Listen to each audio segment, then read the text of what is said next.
This one is from Alice, who says, I've been what my mom called a pack rat. Then I raised two girl pack rats. My youngest daughter, Sarah, died February 1st of 2021. Alice, I'm so sorry to hear about your daughter. That is just heartbreaking. I'm sorry for you, and I'm praying for your comfort. She had piles and piles that she's living in. And then she says, I'm broken and I'm frozen and mostly non-functional. And so I want to stop for just a second and I want to honor this moment, because what we're experiencing from Alice going through this was she inherited these behaviors from her mother.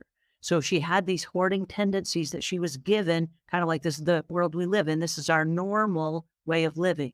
So then when she turned around and she had kids of her own, she repeated what she knew. No shame there.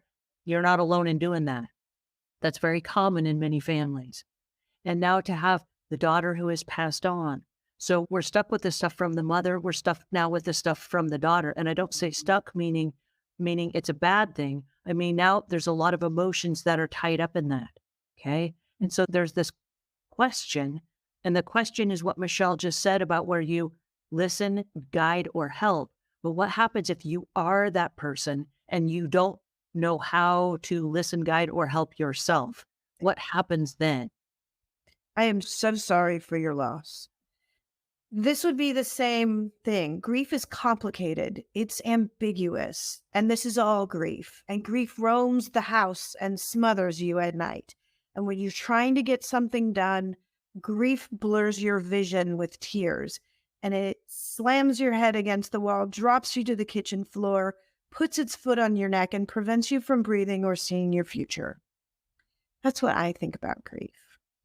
And in reality, like I said, the way to address this, and no one is going to ever say that it's easy. So if you have a friend nearby who can even just hold your hand or keep company, or a pet nearby to keep company while you go through this, to invite this grief in, and you can address it one thing at a time, to have a cup of tea at the table and identify, what does this grief hold that you treasure, and honor that treasure so it doesn't have a hold on you. It will help move you forward. So honor that treasure is the answer to the question that you're asking. How do I deal with this?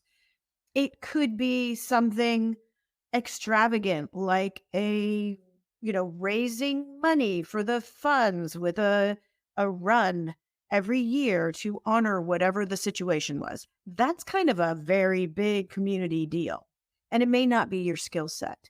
And if you can pull those things together, keep the treasure for yourself and put that in an auspicious place in your world to be the trigger to remind you of your love and all that she brought into your life. Then how can you take what you need, not more than what you need, give what you can, not more than what you have, share so that someone else can benefit from what is cluttering your world? And to release that, I mean, people oftentimes, they just want to know that it went to a place where someone's going to value it as much as you do. And it's not always to that level, but they're going to value it in their way. Or you can have an organization come in and receive that so that they can then distribute it to where it will be best served.